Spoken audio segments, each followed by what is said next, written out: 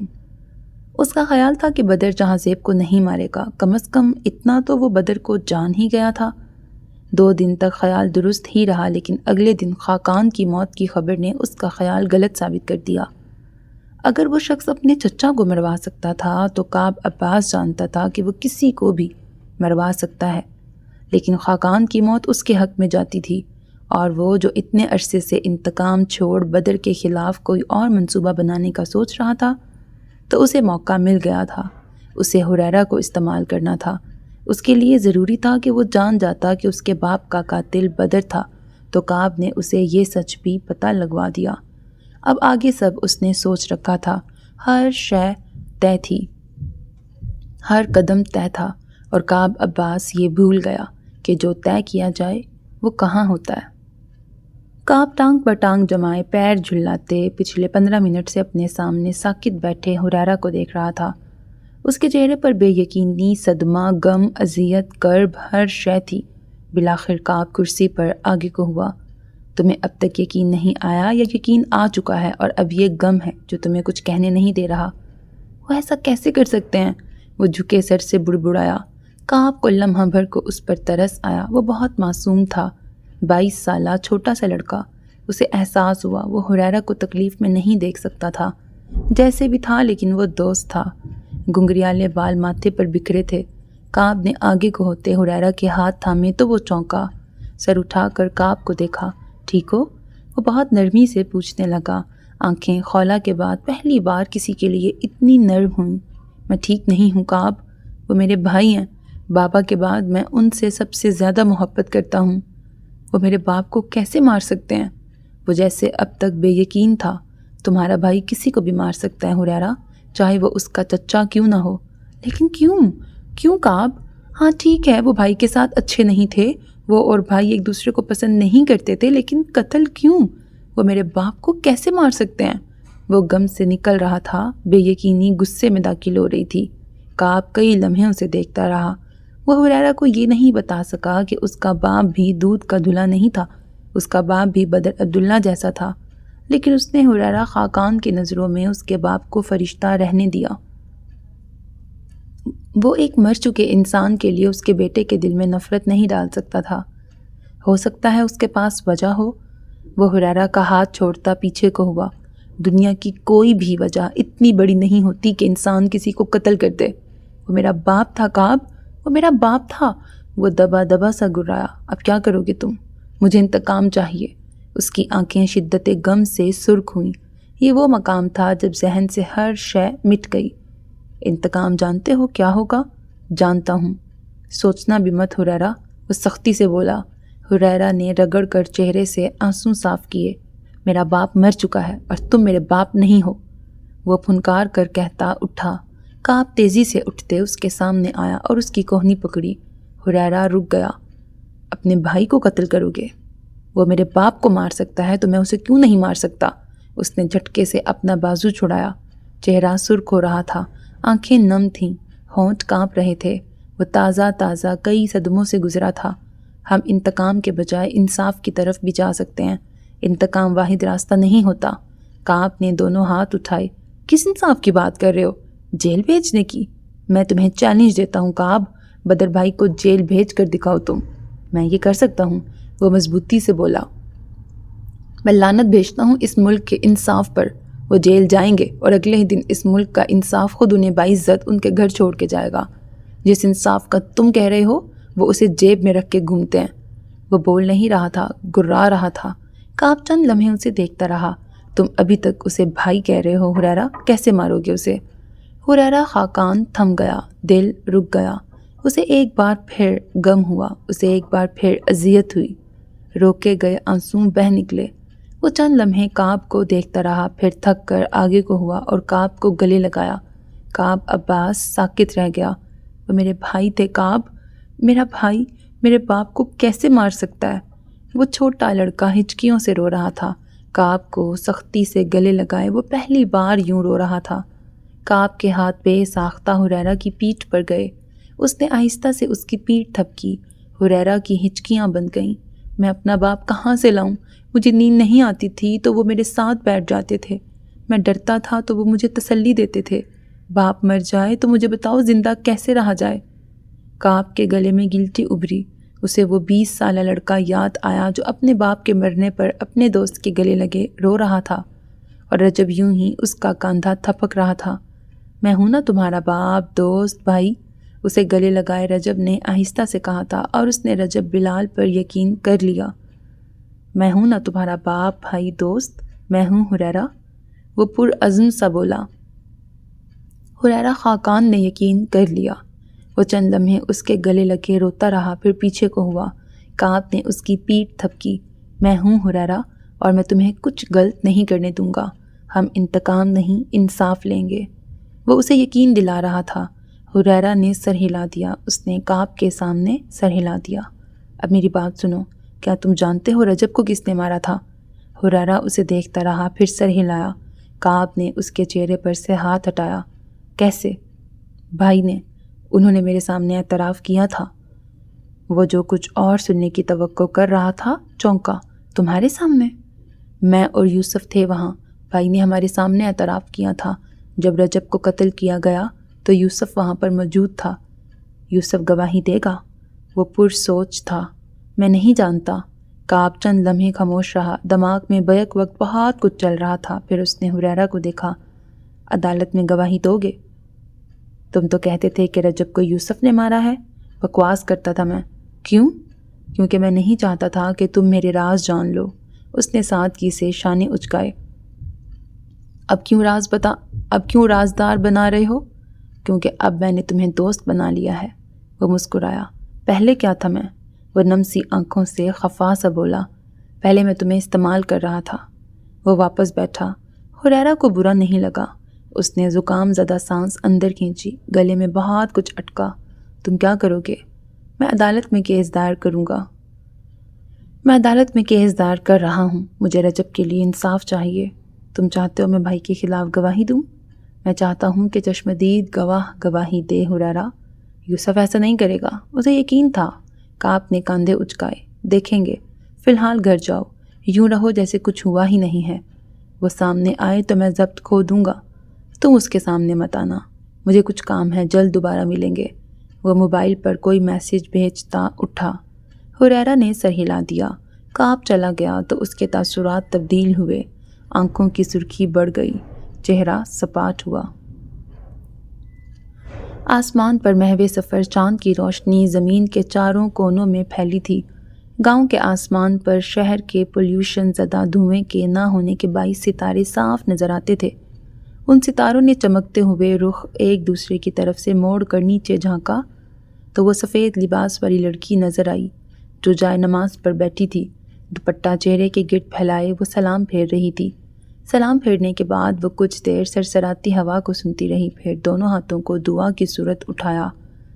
چند لمحے خالی ہاتھ کو دیکھنے کے بعد اس نے ہاتھ گرا دیے، گھٹنے کھڑے کرتے چہرہ ان پر ٹکایا، نظر سامنے تھی۔ صحن میں چند گلاب کے پھول کھلے تھے۔ رجب کو گلاب بہت پسند تھے۔ دادی کہتی ہیں کہ ہر سوال صرف تب تک سوال رہتا ہے جب تک ہم اس کا جواب ڈھونڈنے کی کوشش نہ کریں۔ ان کے پاس میرے سوالوں کے جواب نہیں تھے، اور میں صرف یہ پوچھنا چاہتی تھی کہ اللہ کو کھونے کے بعد واپس کیسے پا سکتے ہیں۔ میں اٹھی، نیند قربان کی اور تہجد پڑھنا شروع کی۔ مجھے میرے سوال کا جواب مل گیا۔ اس کی آنکھیں نم ہوئیں۔ قربانی دے کر، نفس کی، نیند کی، پسند کی، بہت سی قربانیاں دے کر اللہ کو پایا جاتا ہے۔ توبہ کے بعد پہلی چیز قربانی دینا ہے۔ جس گناہ سے توبہ کی ہے اس کی طرف واپس نہ جانا۔ نفس کی قربانی، جو عبادت شروع کی ہے اس پر ہمیشگی اختیار کرنا۔ نیند کی قربانی، اللہ کی طرف جانے والا راستہ قربانیوں سے بھرا ہے، اور میں اس راستے کے لیے کوشش کرنا چاہتی ہوں۔ اس نے گھٹنے سیدھے کیے، ہر طرف خاموشی تھی۔ ہو کا عالم۔ کعب اندر سو رہا تھا، صفیہ ابھی جاگ جاتی۔ چند لمحے وہ آلتی پالتی مارے بیٹھی رہی۔ چند قطرے جائے نماز پہ گرے۔ مجھے ان غلطیوں کے لیے معاف کر دیں جن پر شرمندہ ہوں۔ میری اس توبہ کو قبول کر لیں جس کے لیے میں رو رہی ہوں۔ میں بہت بری تھی اللہ، لیکن اب اچھی بن جاؤں گی تاکہ آپ مجھ سے محبت کر لیں۔ بھائی کہتا تھا اللہ کی محبت وہ واحد محبت جو کھو جائے تو اس پہ رونا چاہیے۔ وہ چند لمحوں کو رکی رہی، آنسو تیز ہوئے۔ بھائی مر جائے تو صبر کیسے کیا جاتا ہے اللہ؟ میں ہمیشہ سوچتی رہی کہ جو کچھ ہوا اس سب میں سب سے زیادہ مظلوم کردار میرا تھا۔ میں خود کو سب سے زیادہ مظلوم سمجھتی رہی۔ میں نے کعب پر الزام لگانے میں خود کو حق بجانب سمجھا کیونکہ میرا بھائی مرا تھا۔ میں نے بھائی کی ہر تربیت بھلا دی کیونکہ میں سمجھتی رہی کہ مجھے غم منانے کا حق ہے۔ میں بد زبان بن گئی تاکہ لوگوں کو علم نہ ہو سکے کہ میری زبان میرا غم چھپا رہی ہے۔ میں غلطیوں پر غلطیاں کرتی گئی، بنا کچھ سمجھے، بنا کچھ سوچے۔ غلطیوں کا احساس تب ہوا جب مجھے ٹھوکر لگی۔ اس نے دائیں ہاتھ کی انگلی سے جائے نماز پر سیدھی لکیر کھینچی۔ میں جانتی تھی وہ برا ہے۔ اس برے سے مجھے اچھی لگنے والی محبت ہو گئی۔ جب وہ اچھا لگنا شروع ہوا تب اس کا برا ہونا یاد آ گیا۔ تب تک دیر ہو چکی تھی۔ میں محبت نام کے اس جرم میں برابر کی شریک تھی۔ اس کی حوصلہ افزائی نہ کرتی تو شاید وہ رک جاتا۔ مجھے اس ایک بات کے لیے افسوس ہے، اس کے ساتھ اس ایک مقام پر میں برا کر گئی۔ وہ قاتل تھا تو مجھے اسے سزا دلوانی چاہیے تھی، لیکن آپ جانتے ہیں اللہ، آپ جانتے ہیں قانون اس کا غلام ہے۔ میں کیا کرتی؟ اس نے سر گھٹنوں میں دے دیا، ہچکیاں نکلنے لگیں۔ میں اسے کبھی نہیں بھول پاؤں گی اللہ۔ میرے دل کا ایک حصہ اس سے نفرت کرتا ہے، اتنی نفرت کہ میں چاہتی ہوں میں اسے مار دوں، لیکن میرے دل کا دوسرا حصہ آج بھی اس سے محبت کرتا ہے، اتنی محبت کہ جب میں اسے مارنے لگتی ہوں تو میرے ہاتھ کانپ جاتے ہیں۔ محبت زہر کی صورت مجھ پر اتاری گئی ہے، میرے دل سے اسے نکال دیں۔ میں کعب سے وفادار رہنا چاہتی ہوں، میں صرف اسے سوچنا چاہتی ہوں۔ میں نہیں جانتی یہ کیا ہے، لیکن مجھے وہ اچھا لگتا ہے۔ مجھے وہ اچھا شخص ہر شخص سے زیادہ اچھا لگتا ہے۔ عقیدت یا کیا میں نہیں جانتی، لیکن میں اب کعب عباس سے وفادار ہوں۔ بدر عبداللہ مر بھی جائے تو مجھے کوئی پرواہ نہیں۔ لمحے بھر کو وہ بیٹھی رہ گئی، اپنی ہی بات کو سوچا، پھر سر اٹھایا، نم نگاہیں آسمان پر گئیں۔ اس کے دل سے مجھے نکال دیں۔ بدر عبداللہ خولہ بلال کو بھول جائے، یہ ایک معجزہ کر دیں میرے لیے۔ وہ شخص مجھے بھول جائے، مجھے مزید اس کے خیالوں میں نہیں رہنا، مجھے مزید اس کی سوچوں میں نہیں رہنا۔ وہ محبت کرے یا عشق، مجھے بدر عبداللہ کے عشق سے آزاد کر دیں۔ میرا دم گھٹ رہا ہے اللہ، میں آپ کی اچھی بندی بن جاؤں گی، جیسا آپ چاہیں گے ویسی بن جاؤں گی، لیکن مجھے میری ان غلطیوں کی سزا مت دیں جو میں نے نادانی میں کی ہیں۔ گاؤں کی مسجد سے اذان کی آواز آنے لگی، آسمان کے آخری کنارے سے ہلکی ہلکی روشنی اوپر آنے لگی۔ وقت قبولیت میں مانگی جانے والی دعا محو سفر ہوئی۔ صبح کی روشنی زمین پر پھیلی تو سرخ اینٹوں والی حویلی کے صحن پر پڑتی دیواروں تک پہنچتے وہاں بھی پہنچی جہاں کچن کے دروازے سے مسکان اندر داخل ہو رہی تھی۔ اندر داخل ہوتے وہ پل بھر کو ٹھٹک کر رک گئی۔ سیاہ شلوار قمیض پہنے، بازو کوہنیوں تک موڑے بدر چولہے کے سامنے کھڑا تھا۔ مسکان خاموشی سے آگے آئی تو بدر نے قدموں کی آواز پہ پلٹ کر دیکھا۔ وہ بدر کے ساتھ کھڑے ہوتے چولہے کو دیکھنے لگی جس پر کیٹل رکھی تھی۔ وہ غالباً چائے بنانا چاہ رہا تھا۔ میں بنا دیتی ہوں۔ بدر بنا کچھ کہے پیچھے رکھی کرسی پہ بیٹھ گیا، 2 انگلیوں سے ماتھا مسلا۔ مسکان نے دودھ کیٹل میں ڈال کر پتی نکالی۔ چائے پینے کا شوق اس لیے ہو گیا تمہیں؟ وہ چائے کا عادی نہیں تھا، سر درد کر رہا تھا، کسی ملازم سے کہہ دیتے۔ وہ بنا پلٹے بولی تو بدر نے گہرا سانس لیتے ٹانگ پر ٹانگ جمائی۔ وہ کچن ٹیبل کے گرد رکھی کرسیوں میں سے سامنے والی کرسی پر بیٹھا تھا۔ مسکان کی پشت پر ایک نظر اسے دیکھا۔ وہ سفید گھٹنوں تک آتی قمیض پر سیاہ پلازو پہنے ہوئے تھی، سیاہ سکارف گلے میں تھا۔ اس کا چشمہ جانے کہاں تھا؟ بدر نے نظر پھیر لی۔ خولہ کے علاوہ وہ کسی عورت کو غور سے نہیں دیکھا کرتا تھا۔ میرا بدمزہ چائے پینے کا دل کر رہا تھا۔ پھر مجھ سے کیوں بنوا رہے ہو؟ کہنے کے بعد وہ یکدم رکی، پلٹ کر خفگی سے بدر کو دیکھا تو وہ ہلکا سا مسکرایا۔ تم برا مان سکتی ہو مسکان، لیکن تم سے زیادہ بدمزہ چائے میں نے آج تک کسی کے ہاتھوں کی نہیں پی۔ مسکان خفگی سے رخ موڑ گئی۔ دودھ میں پتی ڈال کر اس نے 2 دانے الائچی کے ڈالے، پھر پلٹ کر بدر کو دیکھا۔ وہ اب سر کرسی کی پشت پر گرائے آنکھیں بند کیے ہوئے تھا۔ مسکان چند لمحے اسے دیکھتی رہی۔ سر پیچھے کو گرائے ٹانگ پہ ٹانگ جمائے وہ آنکھیں بند کیے ہوئے تھا۔ اس کے بال بہت سلکی تھے، سیاہ اور سلکی، جو اس وقت ماتھے پر بکھرے تھے۔ شیب ہلکی سی بڑھی ہوئی تھی، چہرے پر غموں کی داستان تھی۔ وہ بنا ہچکچائے کہہ سکتی تھی کہ اس نے بدر عبداللہ سے زیادہ حسین شخص شاید نہیں دیکھا تھا۔ اسے یوسف سے محبت نہ ہوئی ہوتی تو وہ بدر عبداللہ کے ساتھ اپنا نام جڑنے پر خوش ہوتی، لیکن مسئلہ ہی سارا دل کا تھا۔ جس دل کو یہ شخص صرف خوبصورت لگتا تھا، اچھا نہیں۔ اس طرح دیکھو گی تو میں سمجھوں گا مجھ سے محبت کرتی ہو۔ وہ بند آنکھوں سے بولا تو مسکان کا چہرہ خفت سے سرخ ہوا۔ میں تمہیں نہیں دیکھ رہی۔ واقعی؟ بدر نے آنکھیں کھول کر اسے دیکھا۔ مسکان لمحے بھر کو اس کی سرمئی آنکھوں کو دیکھتی رہی۔ وہ آنکھوں سے گفتگو کا ماہر تھا۔ میں نے کبھی سوچا نہیں تھا کہ بدر عبداللہ کو ایسے دیکھوں گی۔ ایسے کیسے؟ غم زدہ، عشق زدہ۔ وہ ہنس دیا۔ اس کی ہنسی میں اداس نغموں کے سر تھے۔ بہت محبت کرتے ہو اس سے؟ اسے خولا پر رشک آیا۔ جس شخص سے ملنے کے لیے وقت لیا جاتا تھا، وہ وقت کے ہر لمحے میں اس عورت کو سوچا کرتا تھا۔ تمہیں میرا حال دیکھ کر معلوم نہیں ہوا مسکان کہ میں محبت کے کس درجے پر ہوں؟ محبت میں قید نہیں ہوتی بدر۔ اگر تمہاری محبت سچی ہے تو اسے اس کی زندگی میں خوش رہنے دو۔ اس نے سمجھانا چاہا۔ اور میں اپنی خوشی کا کیوں نہ سوچوں؟ تم سب کو خولا کی تکلیف نظر آتی ہے، میری تکلیف کا کیا؟ میں بھی کسی سے محبت کرتی تھی، لیکن پھر اس کی شادی کہیں اور ہو گئی۔ میں نے موو آن کر لیا۔ مشکل تھا لیکن کر لیا، کیونکہ وہ شخص مجھ سے نہیں کسی اور سے محبت کرتا تھا۔ محبت میں محبوب کو قید نہیں کیا جاتا بدر۔ خولا مجھ سے محبت کرتی ہے۔ وہ سنجیدہ ہوا۔ مسکان کا اس کی ذاتیات پر بات کرنا اسے پسند نہیں آیا تھا۔ پھر وہ اپنے کزن سے شادی نہ کرتی اگر ایسا تھا تو۔ وہ بدر کو جواب دیتی پلٹی، چائے میں چینی ڈالی۔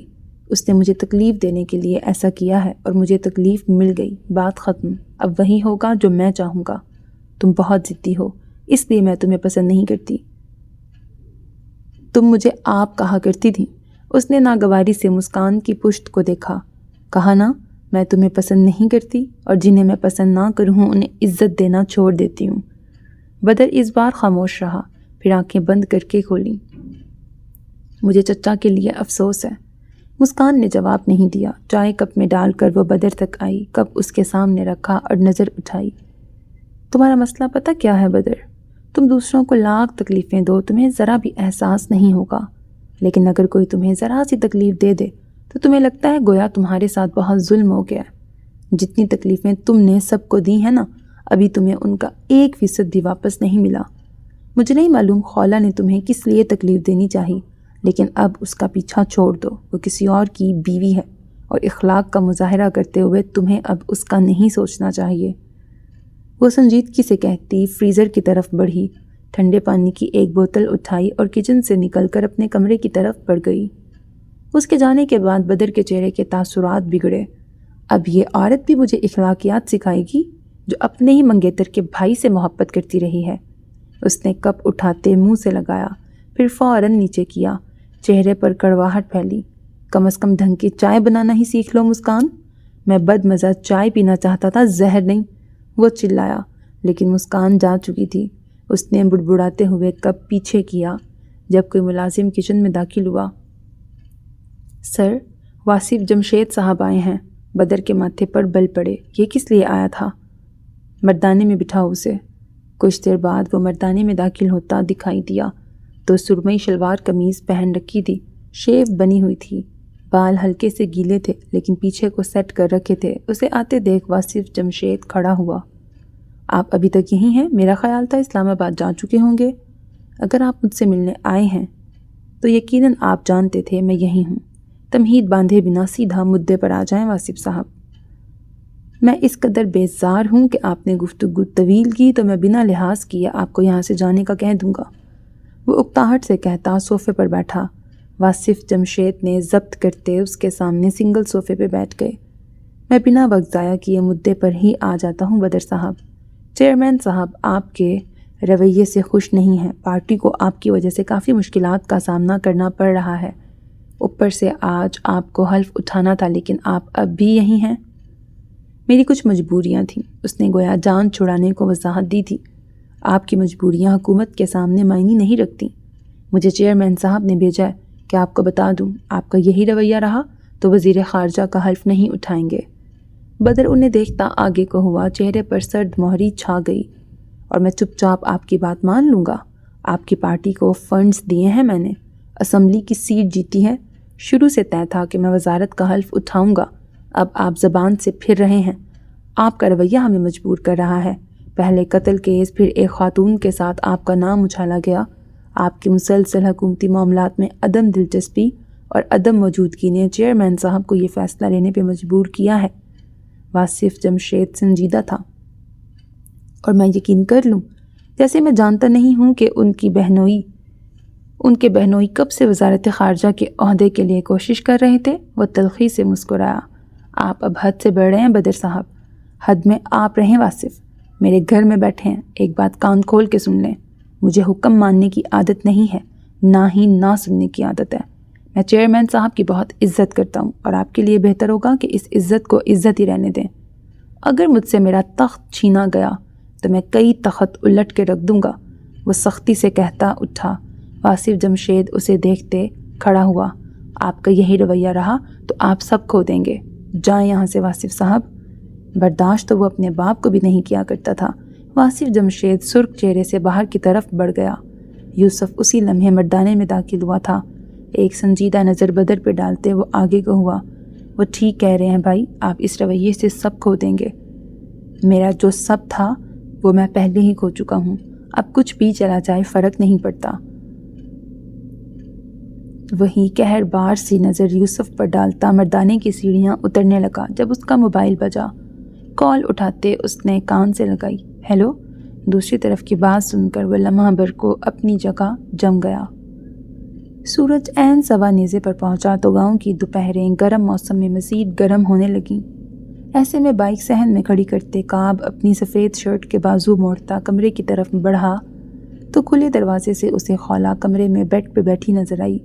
لیپ ٹاپ سامنے رکھے، سرخ رنگ کی لمبی قمیض اور کھلے گھیر والی شلوار پہنے، بال گول مول جوڑے میں باندھے وہ دوپٹہ سینے پر پھیلائے توجہ سے لیپ ٹاپ پہ کچھ دیکھ رہی تھی۔ کعب نے میز تک آتے وہاں کچھ رکھا تو خولا نے سر اٹھایا۔ کعب کو دیکھتے ہلکا سا مسکرائی تو وہ بھی مسکرایا۔ کیا کر رہی تھی؟ ایڈمیشن کا چیک کر رہی تھی۔ اگلے ماہ سے ایڈمیشن ہو رہے ہیں یونیورسٹی میں، تم فیس بھر لو گے نا؟ ظاہر ہے بھر لوں گا، تم اس کی ٹینشن نہ لو۔ وہ بیڈ پہ خولا کے سامنے بیٹھا تو اس نے لیپ ٹاپ کی اسکرین گرا دی۔ میرے بابا کی زمین چچا کے پاس ہے، وہ کہہ رہے تھے کہ میرا حصہ میرے نام کر دیں گے۔ یقین کرو میں اتنا غریب نہیں ہوں کہ تمہاری یونیورسٹی فیس نہ پے کر سکوں۔ تمہارا CSS؟ میں نے CSS کی تیاری خود کی تھی خولا، اب بھی میں مزدوری کر لوں گا، کھیتوں میں کام کر لوں گا، لیکن تمہاری فیس بھروں گا، ٹینشن مت لو۔ وہ اس کے سامنے نیم دراز ہوا تو خولا ہلکا سا مسکرائی۔ کسی زمانے میں تم رونا روتے تھے کہ تمہیں جاب نہیں مل رہی اور تمہیں اپنی زمینیں بیچنی تھی، تب میں پاگل تھا۔ وہ ہنسا۔ اب نہیں ہو؟ وہ دلچسپی سے ایک ہتھیلی تھوڑی پہ ٹکائے پوچھنے لگی تو کعب اسے دیکھتا رہا، پھر وہ اٹھا، چہرہ آگے کو کیا، خولا کی آنکھوں میں دیکھا اور دیکھتا رہا۔ تمہاری محبت میں ہوں؟ اس نے سرگوشی کی تو خولا کا چہرہ سرخ پڑا۔ تمیز سے رہو۔ اس کے آرز دہک اٹھے تھے۔ کعب ہنس دیا۔ جو حکم سائیں۔ کہاں گئے تھے صبح سے غائب ہو؟ یہیں کہیں تھا یار۔ یہیں کہیں کہاں؟ اب تم مجھ پہ شک کرنا شروع کر دو کہ میں چھپ چھپ کے لڑکیوں سے ملتا ہوں۔ اس نے سر ہلاتے گویا واقعی اجازت دی کہ خولا ایسا سوچ لے۔ سوال کر رہی تھی۔ وہ خفا ہوئی۔ شک کہتے ہیں اسے۔ تم پورے کے پورے مشکوک جو ہو۔ تم مجھے چور سے تشبیہ دے رہی ہو؟ جو سمجھنا ہے سمجھ لو۔ ہینڈسم کہتے ہیں اسے۔ پتہ نہیں کون کہتا ہے، اس نے بے نیازی دکھائی۔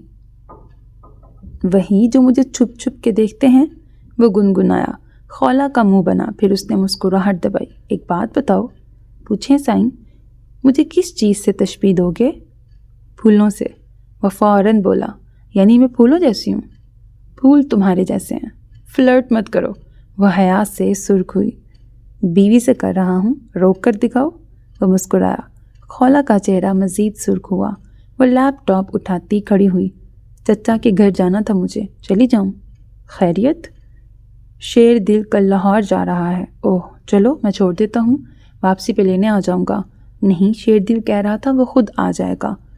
یعنی پروگرام پہلے سے طے تھا، پھر اجازت کس لیے لی؟ اس نے مصنوعی خفگی دکھائی۔ تم منع کر دیتے تو میں نہ جاتی، وہ رسان سے کہتی لیپ ٹاپ الماری میں رکھ رہی تھی۔ کعب چند لمحے اسے دیکھتا رہا۔ وہ بدل رہی تھی اور اس کی یہ تبدیلی اسے نہ بری لگ رہی تھی نہ اچھی۔ واپسی پر میں خود لینے آ جاؤں گا، فی الحال مجھے شہر جانا ہے، سو تم شیر دل کے ساتھ چلی جاؤ۔ وہ اٹھ کر الماری کی طرف بڑھا تو خولا وہاں سے ہٹی۔ شہر کیوں جانا ہے؟ کچھ کام ہے، گویا وہ اسے نہیں بتانا چاہتا تھا۔ اس نے سر ہلا دیا، قدم باہر کی طرف بڑھے۔ الماری سے اپنے کپڑے نکالتے کعب چند لمحے کو رکا۔ خولا کمرے سے باہر نکل رہی تھی۔ کعب کا دل معلوم نہیں کیوں لیکن پل بھر کو عجیب سا ہوا۔ خولا؟ خولا رکی، پلٹ کر سوالیہ نظروں سے اسے دیکھا۔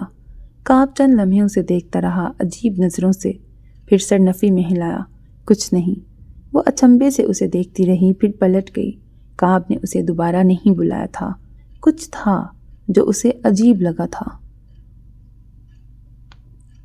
سرخ اینٹوں والی حویلی کے صحن میں اس وقت دو نفوس نظر آتے تھے۔ سفید شلوار قمیص پہنے نواب شاہ اور سرمئی شلوار قمیص میں ملبوس بدر عبداللہ۔ وہ ہاتھ پشت پہ باندھے، ماتھے پر بل لیے سامنے کھڑے نواب شاہ کو سن رہا تھا۔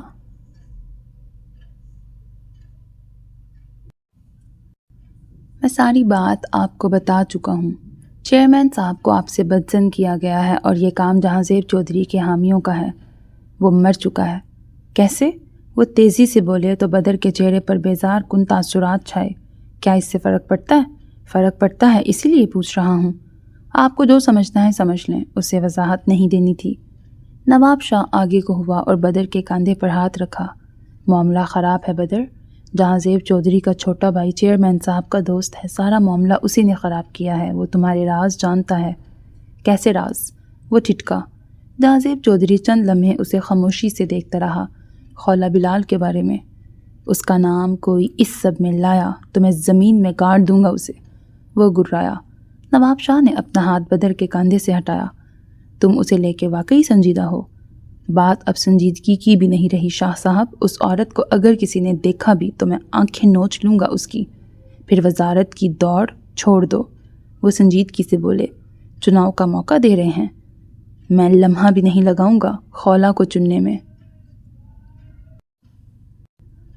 چناؤ کا میں نہیں کہہ رہا۔ شاہزیب چودھری کو لگتا ہے اس کے بھائی کو تم نے مروایا ہے۔ اس نے ایک دن لیا ہے اور چیئرمین صاحب کے ذہن میں یہ بات ڈال دی ہے کہ تم وزارت کے اہل نہیں ہو۔ وہ ویسے بھی پارٹی ممبرز کے دباؤ کے باعث تمہیں وزارت دے رہے تھے۔ ان کے بہنوئی اس وزارت کے امیدوار تھے۔ بہرحال بات مختصر کرتے ہیں، شاہزیب چودھری چاہتا ہے کہ تم پیچھے ہٹ جاؤ، ورنہ وہ خولا اور تمہارا قصہ ایک بار سرخیوں میں لے آئے گا۔ سیاستدانوں کو ایسے قصے بدنام کر دیتے ہیں۔ انہوں نے تحمل سے سمجھایا۔ بدر ایک قدم آگے کو ہوا۔ مجھے ایک لمحہ نہیں لگے گا شاہزیب کی قبر اس کے بھائی کے ساتھ بنانے میں۔ قتل و غارت ہر مسئلے کا حل نہیں ہوتا۔ وہ سنجیدہ اور تحمل سے کہنے لگے، تو آپ کے نزدیک اس مسئلے کا حل کیا ہے؟ تم مان لو گے؟ میں سن لوں گا، مانتا تو میں اپنے باپ کی بھی نہیں تھا۔ اس نے ہاتھ پشت پہ باندھے، چہرہ سپاٹ ہوا۔ چند دنوں کے لیے خاموش ہو جاؤ، اور چند دن بعد وزارت تمہاری۔ کیسے؟ چیئرمین صاحب کو اپنے بہنوئی کو وزارت پہ بٹھانے کا شوق پورا کر لینے دو۔ ان چند دنوں میں خاموشی سے جو چاہو احتیاط کے ساتھ کر لو۔ چند دن گزر گئے تو سب بہتر ہو جائے گا۔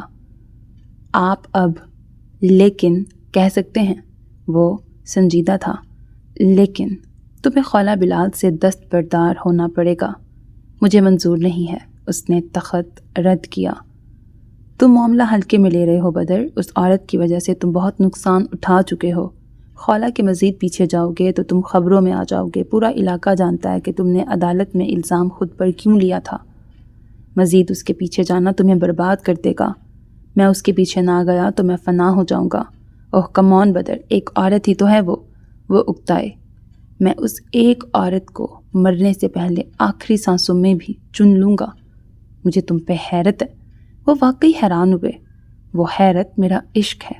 تم سوچ لو بدر، چناؤ تمہارا ہے۔ اگر تمہیں تخت چاہیے تو خولہ بلال کو چھوڑ دو۔ وہ اس مرتبہ کچھ نہیں بولا۔ نظر حویلی کی اینٹوں پر تھی، نظروں میں سرخ لباس والی لڑکی کا عکس تھا۔ نواب شاہ چند لمحے اس کے جواب کا منتظر رہا، لیکن وہ کچھ نہیں بولا۔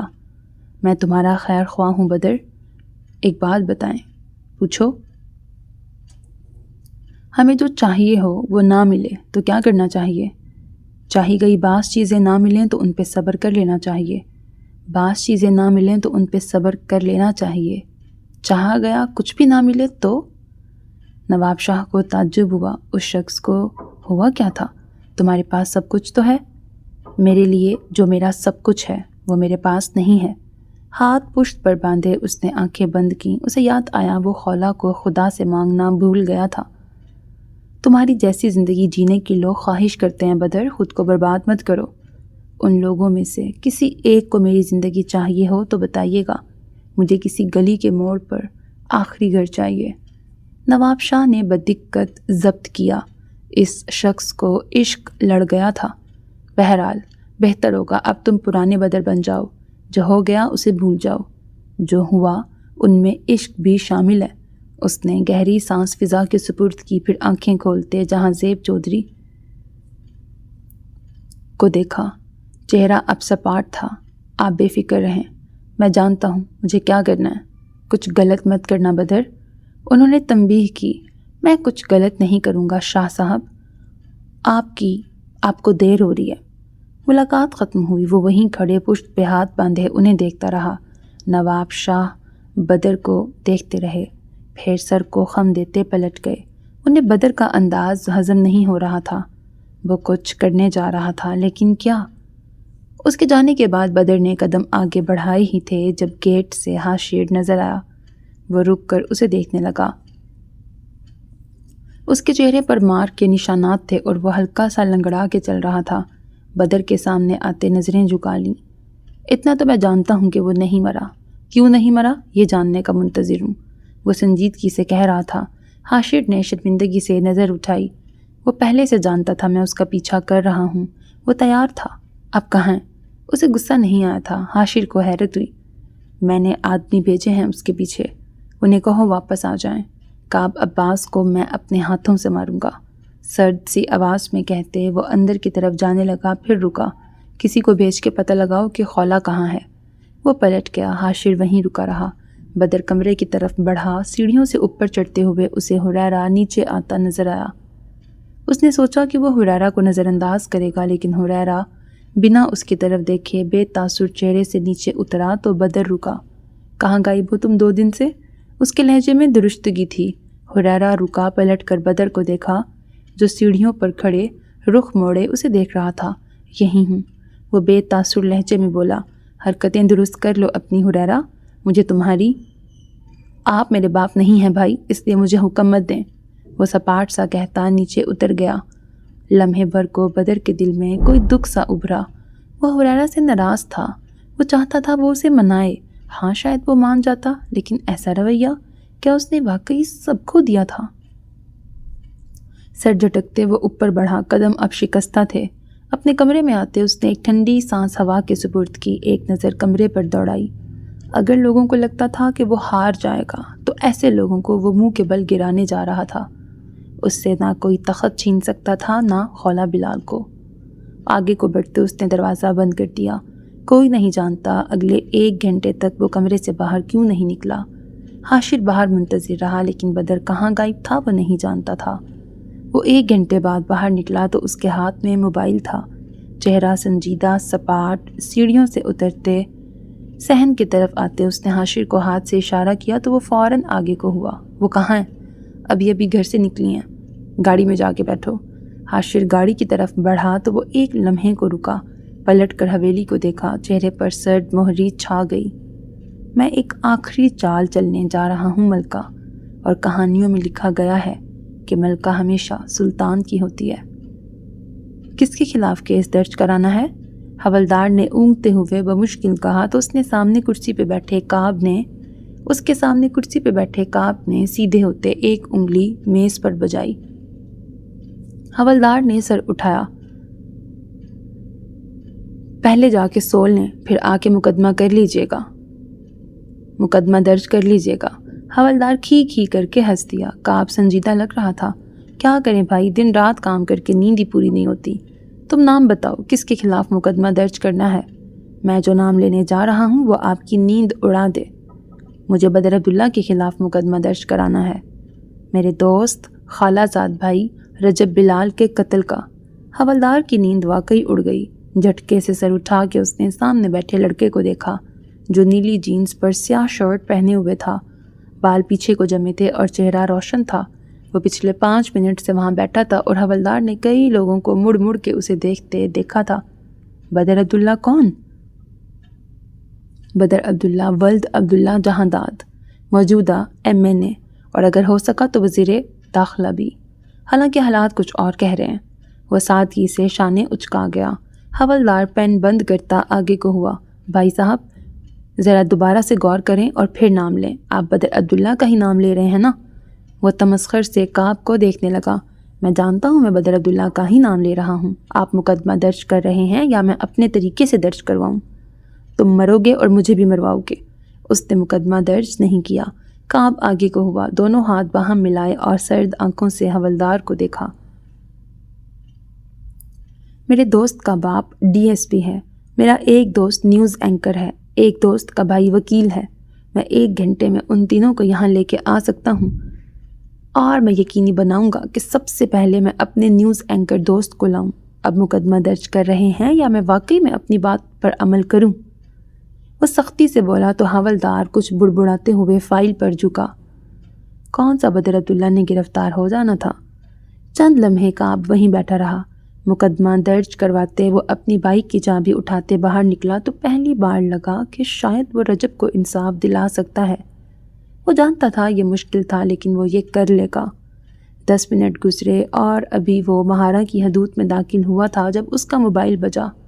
بائک روک کر اس نے موبائل نکالا تو نمبر دیکھ کر ابرو تعجب سے اٹھے۔ کال اٹھاتے اس نے موبائل کان سے لگایا۔ میں تم پر سلامتی تو بھیجوں گا نہیں، اس لیے سیدھے مدعے پہ آتے ہیں۔ مجھے کال کرنے کی وجہ کیا ہے؟ وعلیکم السلام کعب، میں آج کل اچھا مسلمان بننے کا سوچ رہا ہوں، اس لیے دشمنوں کو بھی سلام کر لیتا ہوں۔ اسپیکر پر اسے بدر کی آواز سنائی دی۔ پیٹھ پیچھے مارنے کی کوشش کرنا اور سامنے سلامتی کی دعا دینا، یہ منافقت کہاں سے سیکھی ہے تم نے؟ وہ بائک پر بیٹھے ایک ہاتھ سینے پہ باندھ گیا۔ بدر ہلکا سا ہنس دیا۔ چاہو تو تمہیں بھی سکھا دیتا ہوں۔ سنا ہے پولیس اسٹیشن سے ہو کے آ رہے ہو؟ مجھے ذرا تعجب نہیں ہوا کہ تمہیں اتنی جلدی اطلاع مل گئی۔ اب یقیناً تم اپنے تعلقات استعمال کرو گے اور مقدمہ خارج کرواؤ گے، لیکن اس بار تمہارے سامنے کعب عباس ہے بدر۔ تم مجھے غلط سمجھ رہے ہو، تو یعنی تم کہنا چاہتے ہو کہ تم مقدمہ خارج نہیں کرواؤ گے؟ اوہ، میں تمہاری عظمت کا معترف ہو گیا ہوں۔ اس نے مصنوعی ستائش سے ابرو اچکائے۔ مقدمہ میں نہیں، تم خود جا کے خارج کرواؤ گے بدر؟ وہ پرسکون لگتا تھا۔ کعب کے اندر کچھ الارم سے بجے۔ بالکل، مجھے تو پاگل کتے نے کاٹا ہے نا۔ تم 10 منٹ انتظار کرو، میں ابھی مقدمہ خارج کروا کے آتا ہوں۔ خالہ اپنے چچا کے گھر گئی تھی نا؟ تم نے کال کر کے پوچھا یا نہیں کہ وہ خیریت سے پہنچ گئی ہے یا راستے میں ہی کسی نے اسے اغوا کر لیا ہے؟ کعب کے ارد گرد ہر شے تھم گئی۔ وہ نہ اس سے پوچھ رہا تھا نہ اطلاع دے رہا تھا، وہ سیدھا سیدھا دھمکی دے رہا تھا۔ اسے ان سب کے بیچ لائے تو میں تمہاری جان لے لوں گا۔ وہ گرایا، ماتھے پر پسینہ ابھرا۔ وہ شروع سے ان سب کے بیچ تھی کعب۔ خالہ شروع سے ہر جگہ تھی اور اب یا تو وہ رہے گی یا کچھ نہیں رہے گا۔ خالہ سے دور رہو بدر۔ اسے لگا تھا کہ وہ خالہ کو نقصان نہیں پہنچائے گا۔ بدر عبداللہ ہر شے کر لے گا لیکن خالہ کو نقصان نہیں پہنچائے گا۔ اسے غلط لگا تھا۔ کعب کو شدت سے احساس ہوا اسے غلط لگا تھا۔ اس نے بائک چلاتے دل سے خالہ کی سلامتی کی دعا کی۔ نہیں کعب، اب بہت ہوا، اب یہ کھیل ختم کرتے ہیں۔ دور قریب وہ میری ہوگی یا تمہاری، ان سب کو آج ختم کرتے ہیں۔ پولیس اسٹیشن جانے کی بجائے تم وہیں آ جاؤ جہاں ہماری آخری ملاقات ہوئی تھی۔ میں اس داستان کو ختم کرنے جا رہا ہوں، اب بہت ہوا۔ قصہ گو کو آخری باب لکھنے کے لیے تیار رہنا چاہیے۔ یہ اختتام ہے۔ خولا کہاں ہے بدر؟ اگر تم نے میری بیوی کو ہاتھ بھی لگایا تو میں زمین میں دفنا دوں گا تمہیں۔ اس کا چہرہ تیش سے سرخ ہوا۔ بائک کی رفتار خطرناک حد تک تیز ہو گئی۔ اسے گاؤں پہنچنا تھا، اسے جلد از جلد گاؤں پہنچنا تھا۔ وہ وہیں ہے جہاں اسے ہونا چاہیے تھا۔ میں تمہارا منتظر ہوں۔ کال ڈسکنیکٹ ہو گئی۔ کعب نے موبائل جیب میں ڈالنے کی بجائے خولا کا نمبر ملایا۔ وہ کال نہیں اٹھا رہی تھی۔ گاؤں پہنچنے تک اس نے کئی بار کال کی لیکن کال نہیں اٹھائی گئی۔ وہ نہیں جانتا تھا کہ کیسے وہ گاؤں پہنچا۔ دماغ کی نسیں پھٹنے کو ہو رہی تھیں۔ گھر پہنچتے اس نے بائک کھڑی کرتے کمرے کا دروازہ دھاڑ سے کھولا۔ وہ خالی تھا۔ بیڈ پر خولا کا موبائل رکھا تھا۔ اس نے جھپٹ کر وہ اٹھایا۔ اوہ خولا! اسے موبائل ہر جگہ اٹھانے کی عادت نہیں تھی۔ کعب کیا ہوا؟ صفیہ بوکھلائے انداز میں اندر داخل ہوئی۔ کعب نے سرخ پڑتی نظریں اٹھائیں۔ خولا کب باہر گئی تھی امی؟ ہوا کیا ہے؟ انہیں کعب کا انداز ہلا رہا تھا۔ امی خولا کب گئی تھی؟ کس کے ساتھ گئی تھی؟ وہ دوبارہ اپنی بات پر زور دیتے بولا۔ شیر دل کے ساتھ۔ وہ خود لینے آیا تھا۔ 2 گھنٹے تو ہو چکے ہوں گے، لیکن ہوا کیا ہے؟ 2 گھنٹے؟ یا خدایا! اس کا سر چکرایا۔ اسی لمحے موبائل پر کسی کا میسج آیا۔ کعب نے میسج چیک کیا۔ چند لمحے وہ اس میسج کو دیکھتا رہا، پھر موبائل بیڈ پر پھینکتے تیزی سے باہر بڑھا۔ صفیہ پیچھے سے بلا رہی تھی، لیکن کعب عباس کا دماغ اس وقت کچھ سمجھنے کی کیفیت میں نہیں تھا۔ بائک پر بیٹھتے وہ 2 گلیاں چھوڑ کر خولا کے چچا کے گھر پہنچا۔ دروازہ دھڑا دھڑ کھٹکھٹایا۔ کچھ سیکنڈ بعد دروازہ کھلا تو سکینہ نظر آئیں۔ چچی، خولا یہاں آئی تھی؟ اس کے چہرے پر زردی چھا رہی تھی۔ ہاں آئی تھی۔ وہ اور شیر دل پھر کہیں گئے تھے؟ کتنی دیر ہو گئی ہے؟ آنے کے بعد بیٹھی کہاں تھی وہ؟ فوراً ہی چلی گئی تھی۔ کیا ہوا ہے؟ آنے کے بعد بیٹھی کہاں تھی وہ؟ فوراً ہی چلی گئی تھی۔ کیا ہوا ہے؟ اس نے جواب نہیں دیا۔ قدموں سے جان نکلنے لگی تھی۔ دماغ پھٹنے کو ہوا۔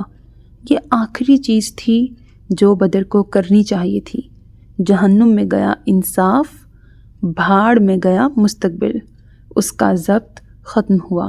ہریرہ ٹھیک کہتا تھا۔ انصاف بدر عبداللہ کا غلام تھا۔ ہریرہ